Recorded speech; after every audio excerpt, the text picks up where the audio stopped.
monsieur, bonjour, bienvenue dans Chine France, le journal, votre émission quotidienne d'information sur Mandarin TV. Tout de suite, les titres de ce journal. Pékin réitère son appel à des pourparlers lors d'un entretien lundi entre les ministres chinois et ukrainiens des Affaires étrangères. Au Conseil de sécurité de l'ONU, la Chine demande une enquête sur les événements survenus à Boutcha. Les accusations de piratage chinois en Ukraine par le journal The Times sont irresponsables et non crédibles, assure l'ambassade de Chine au Royaume-Uni.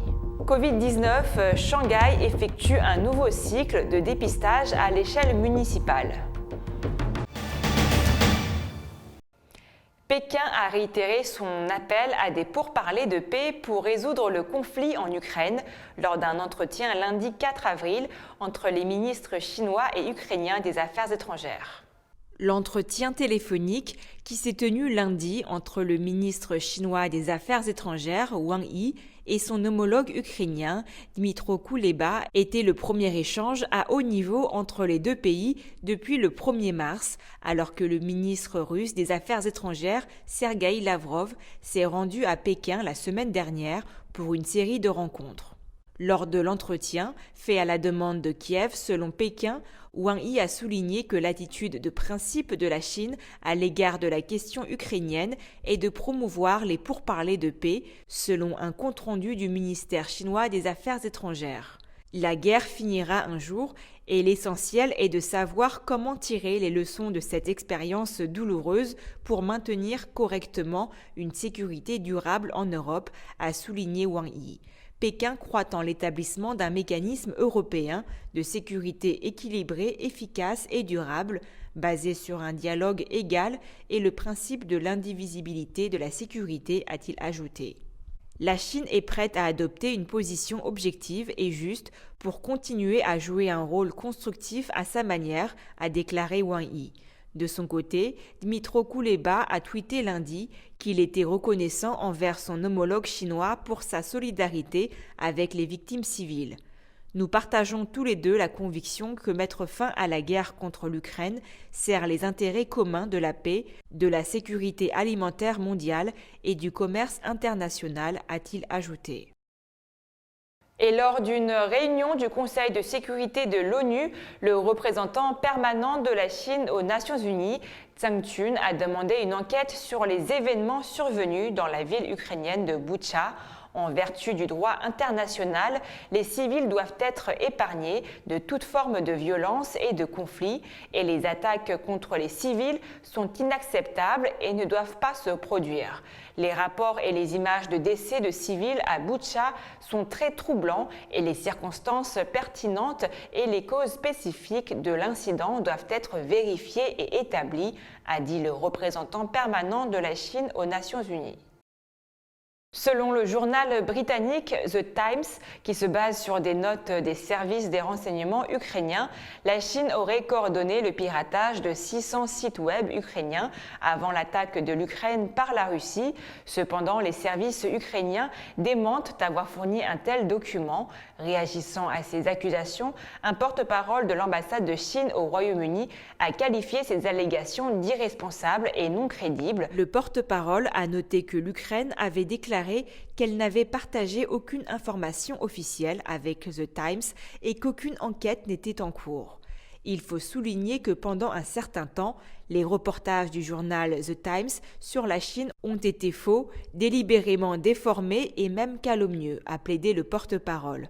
Cela va gravement à l'encontre de l'éthique professionnelle du journalisme et induit les lecteurs en erreur. Nous condamnons donc fermement cette mauvaise pratique, a-t-il déclaré.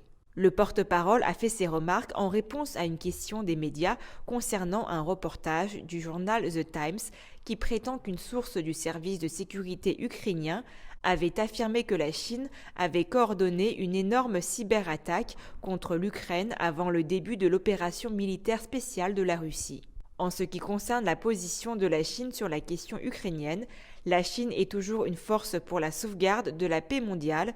Nous avons toujours été pour la paix et contre la guerre, avons évalué la situation sur le fond de la question elle-même et avons adopté une position indépendante d'une manière juste et objective, a-t-il déclaré.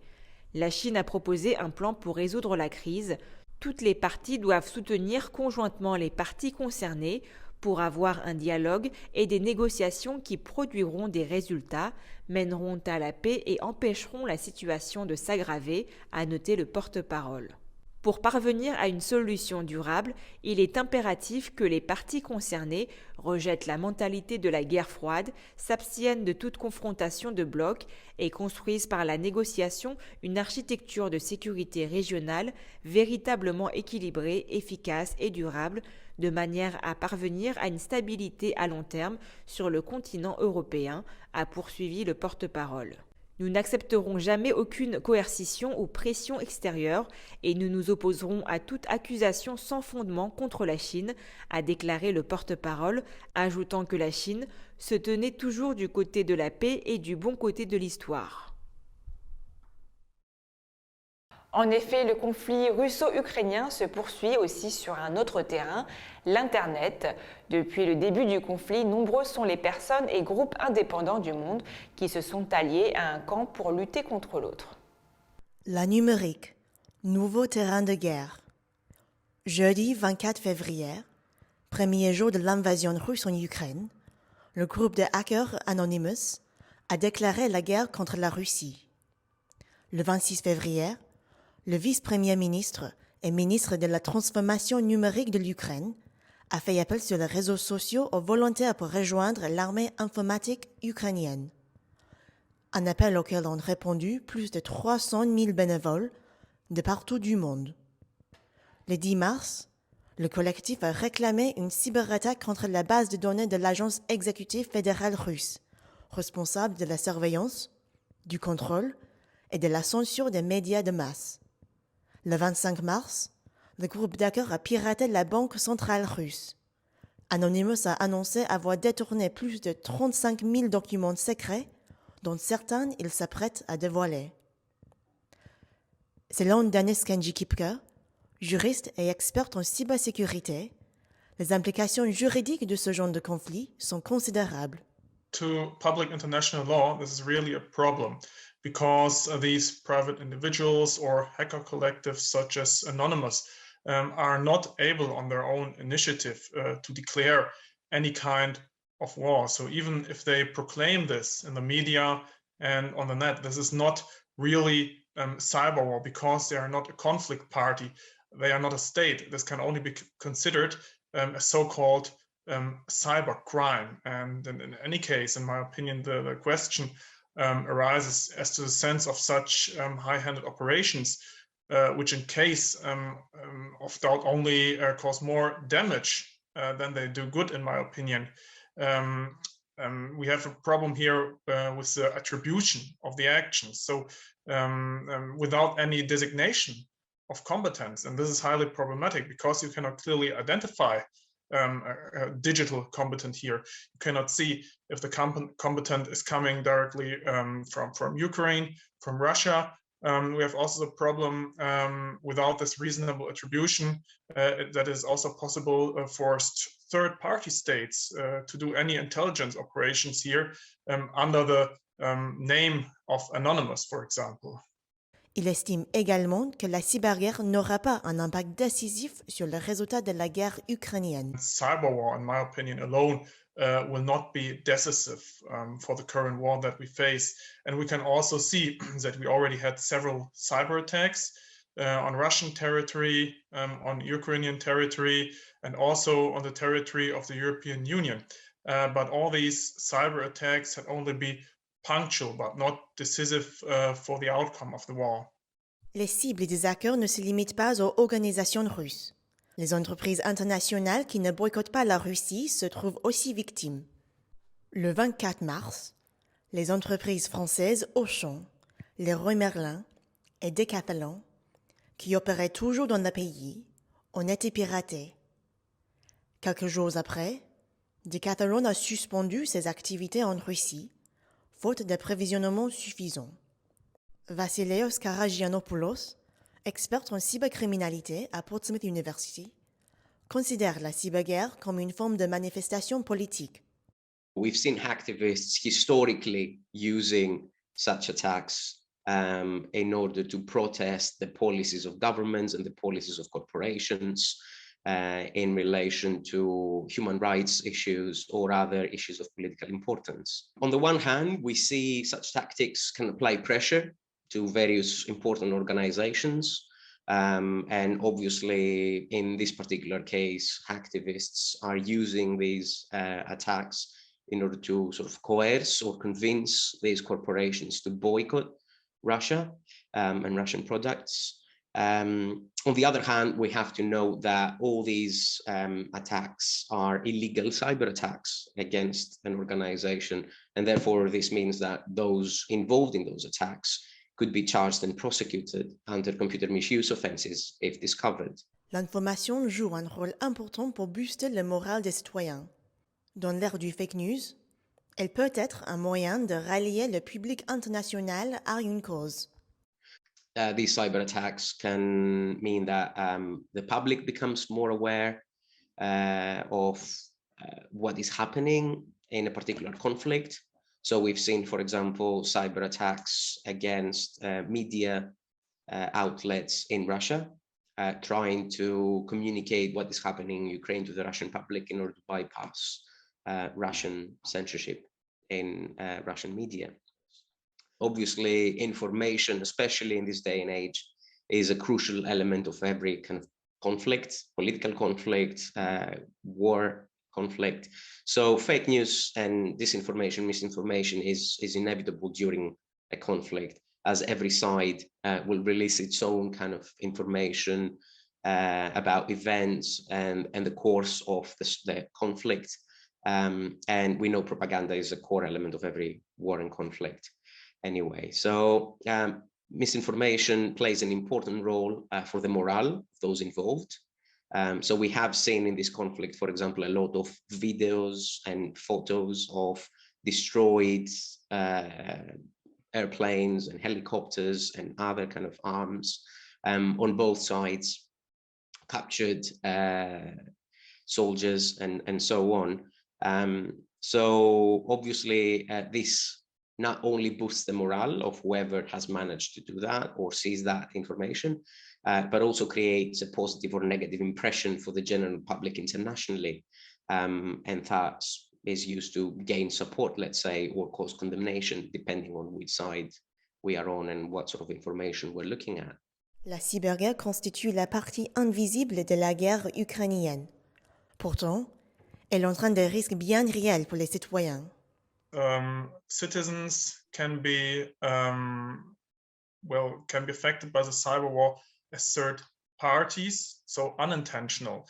And there can be hacks, for example, directly on critical infrastructures, which are important for the functioning of the society as a whole, for example, energy supply, water supply. But there may also be big enterprises, small and medium-sized enterprises that might be affected by hackbacks because you cannot control any cybersecurity flaws which are out there on the net. So you can try to attack a critical infrastructure, a military infrastructure working with a certain operating system.